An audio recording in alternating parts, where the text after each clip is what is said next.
नमस्कार, सलाम, प्रणाम और शाम के नहीं दोपहर के ND+ न्यूज देख रहे सभी दर्शकों को प्यार भरी सत श्री अकाल। दोस्तों, अमेरिका इजराइल ईरान की जंग बड़ा रूप लेती जा रही है और दुनिया के लोगों को महंगाई का रस चखा रही है।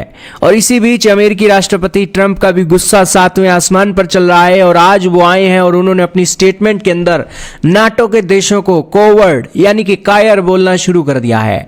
दोस्तों, नाटो की कंट्रीज इस वॉर के अंदर अमेरिका की सपोर्ट में नहीं आई हैं, जिससे परेशान होकर डोनाल्ड ट्रंप अब उनको जुबानी आलोचना के अंदर घेर रहे हैं। हाल ही में अमेरिकी राष्ट्रपति ट्रंप ने ईरान के खिलाफ अमेरिका इजराइल युद्ध के दौरान नाटो सहयोगियों द्वारा समर्थन की कमी की कड़ी आलोचना की और उन्हें कायर करार दे दिया।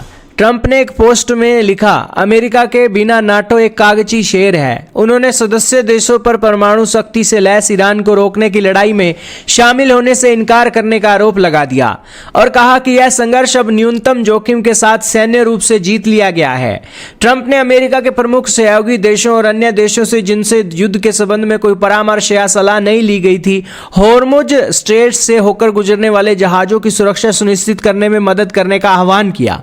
28 फरवरी को अमेरिका और इजराइल के बीच शुरू हुए हमलों के बाद से इस संघर्ष ने वैश्विक बाजार को प्रभावित किया है, हजारों लोगों की जान ली है और लाखों लोगों को विस्थापित किया है। अमेरिकी राष्ट्रपति ने शिकायत की कि नाटो देश ईरान के खिलाफ लड़ाई में शामिल नहीं होना चाहते, फिर भी वे तेल की ऊंची कीमतों पर आपत्ति जताते हैं।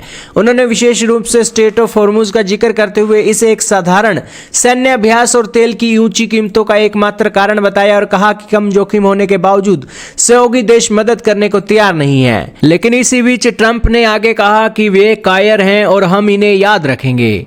दोस्तों, वीरवार को Germany, Britain, France, Italy, Netherland, Japan, Canada ने एक संयुक्त बयान में स्ट्रेट ऑफ हॉर्मुज से सुरक्षित आवागमन सुनिश्चित करने के लिए उचित प्रयास करने का संकल्प लिया। हालांकि जर्मन चांसलर फ्रेडरिक मर्ज ने संकेत दिया कि ऐसे प्रयास सक्रिय संघर्ष की समाप्ति पर ही निर्भर करेंगे।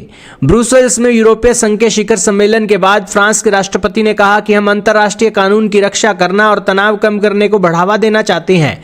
हमारे लिए सबसे अच्छा काम है। और उन्होंने आगे कहा कि हम इस संघर्ष में पक्षकार नहीं हैं और इसलिए फ्रांस मौजूदा परिस्थितियों में स्ट्रेट ऑफ हॉर्मुज को खोलने या मुक्त कराने के अभियानों में कभी भी भाग नहीं लेगा। 100 बातों की एक बात यही है कि अमेरिका के राष्ट्रपति ने अपने अलाइज नाटो कंट्रीज की मंजूरी नहीं ली ईरान के ऊपर एक अटैक करने के लिए। और अब जब समर्थन की बात आ रही है तो अमेरिकी राष्ट्रपति उन्हें कायर बोल रहे हैं, कागजी शेर बोल रहे हैं।